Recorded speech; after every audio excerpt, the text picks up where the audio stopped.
Hi, this is Jason from Horrific Nightmares, and it's time for a positive spin. Today, we're going to be talking about A Christmas Story 2. Now, A Christmas Story 2 is from 2012, and I really don't have much of a relationship with this film. But I believe in order to see where you're going, you need to talk about where you've been. And A Christmas Story is, of course, one of my favorite Christmas films. I had no idea at all that they had made A Christmas Story 2. I saw this in Big Lots and was completely taken back. I mean, it didn't surprise me, don't get me wrong. It didn't surprise me that they made a sequel to the biggest Christmas movie ever, which completely took me by surprise, but I'll get to that in a minute. But the fact that I had never even heard about it is interesting. Why is that interesting? Well, A Christmas Story and I have a long history. I remember renting this when it first came out. I remember what I rented at the time. I've told this story to Joe and a few other people. Now I'm going to tell it to you.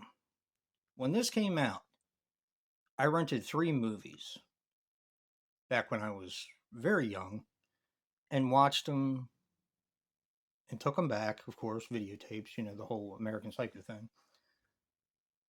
I rented My Bloody Valentine, The Funhouse, and A Christmas Story. All first time watches. Not sure why I rented A Christmas Story. Probably because it was fairly new and I was curious. And I watched it and I loved it. Years later, it's become this pop culture phenomenon. And for some reason, I was completely in the dark about this. Now, I know that they play it on either TNT or TBS 24 hours a day, Christmas and Christmas Eve. I get that. But when did that start happening? This was a little known film which didn't really do that well at the theaters that I watched when it first came out and loved. And then it just faded into obscurity, or so I thought. One year, my my daughter and my son-in-law were at this point going together.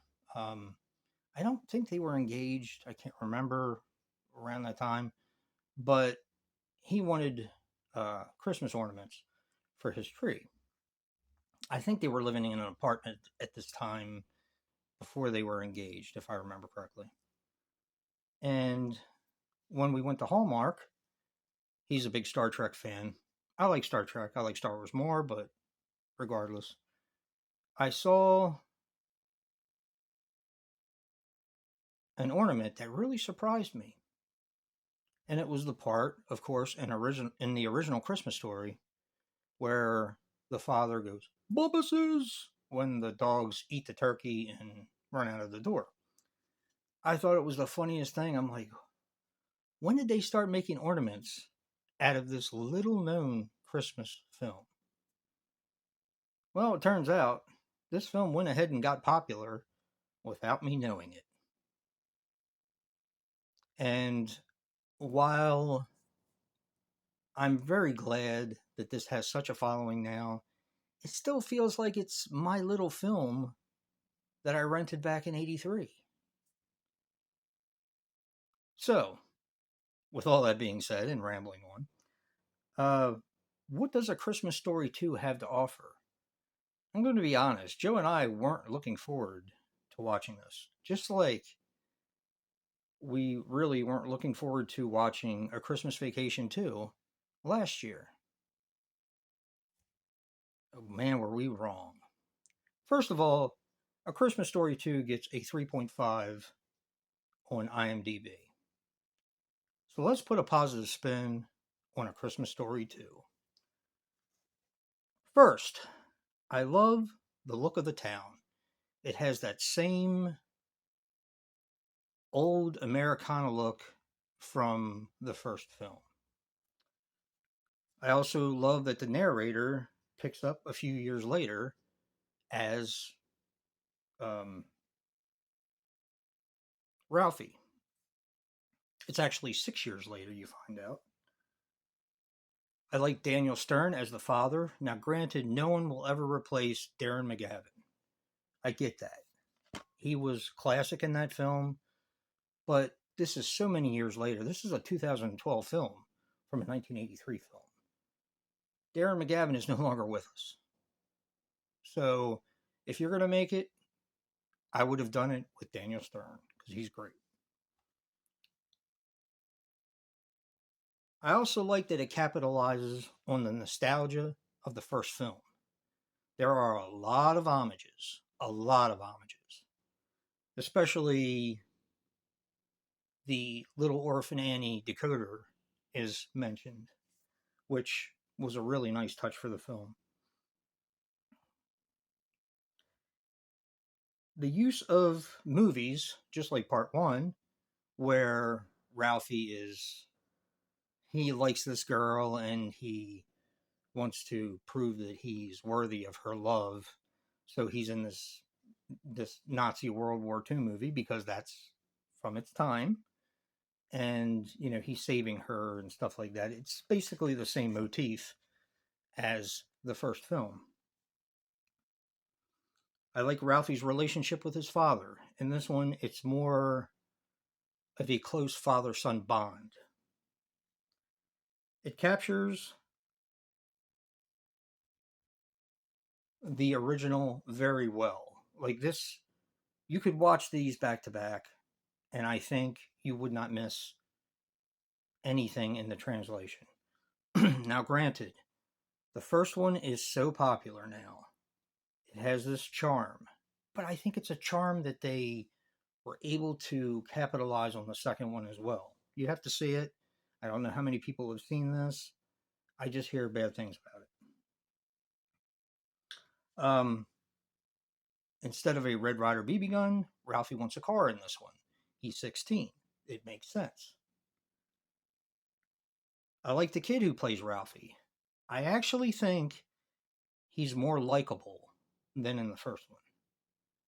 Not better, more likable. There's a difference.